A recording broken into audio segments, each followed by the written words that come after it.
La Bible en un an. 1 Chronique chapitre 9 à 1 Chronique chapitre 10. Psaume 8. Proverbe 18, 23 à 24. Lecture du 10 juillet.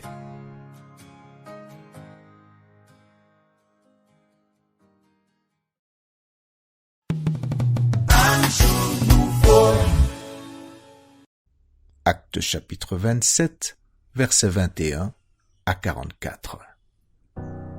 On n'avait pas mangé depuis longtemps.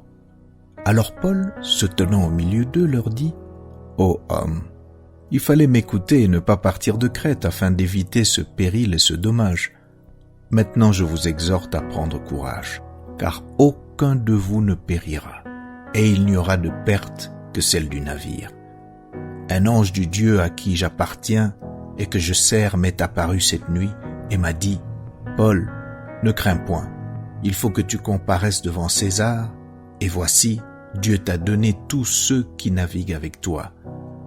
C'est pourquoi, ô hommes, rassurez-vous, car j'ai cette confiance en Dieu, qu'il en sera comme il m'a été dit.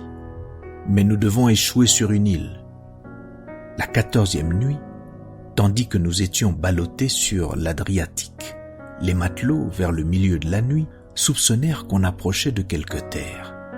Ayant jeté la sonde, ils trouvèrent 20 brasses. Un peu plus loin, ils la jetèrent de nouveau et trouvèrent 15 brasses. Dans la crainte de heurter contre des écueils, ils jetèrent 4 ancres de la poupe et attendirent le jour avec impatience. Mais comme les matelots cherchaient à s'échapper du navire et mettaient la chaloupe à la mer sous prétexte de jeter les ancres de la proue, Paul dit aux centeniers et aux soldats : « Si ces hommes ne restent pas dans le navire, vous ne pouvez être sauvés. » Alors les soldats coupèrent les cordes de la chaloupe et la laissèrent tomber. Avant que le jour parût, Paul exhorta tout le monde à prendre de la nourriture, disant : « C'est aujourd'hui le 14e jour que vous êtes dans la tente et que vous persistez à vous abstenir de manger. Je vous invite donc à prendre de la nourriture, car cela est nécessaire pour votre salut, et il ne se perdra pas un cheveu de la tête d'aucun de vous. » Ayant ainsi parlé, il prit du pain, et après avoir rendu grâce à Dieu devant tous, il le rompit et se mit à manger. Et tous, reprenant courage, mangèrent aussi. Nous étions dans le navire 276 personnes en tout. Quand ils eurent mangé suffisamment, ils allégèrent le navire en jetant le blé à la mer.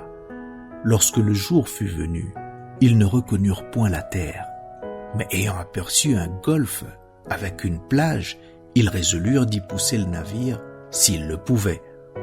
Ils délièrent les ancres pour les laisser aller dans la mer, et ils relâchèrent en même temps les attaches des gouvernails, puis ils mirent au vent la voile d'Artimon et se dirigèrent vers le rivage. Mais ils rencontrèrent une langue de terre, où ils firent échouer le navire, et la proue, s'étant engagée, resta immobile, tandis que la poupe se brisait par la violence des vagues. Les soldats furent d'avis de tuer les prisonniers, de peur que quelqu'un d'eux ne s'échappât à la nage. Mais le centenier qui voulait sauver Paul les empêcha d'exécuter ce dessein. Il ordonna à ceux qui savaient nager de se jeter les premiers dans l'eau pour gagner la terre, et aux autres de se mettre sur des planches ou sur des débris du navire.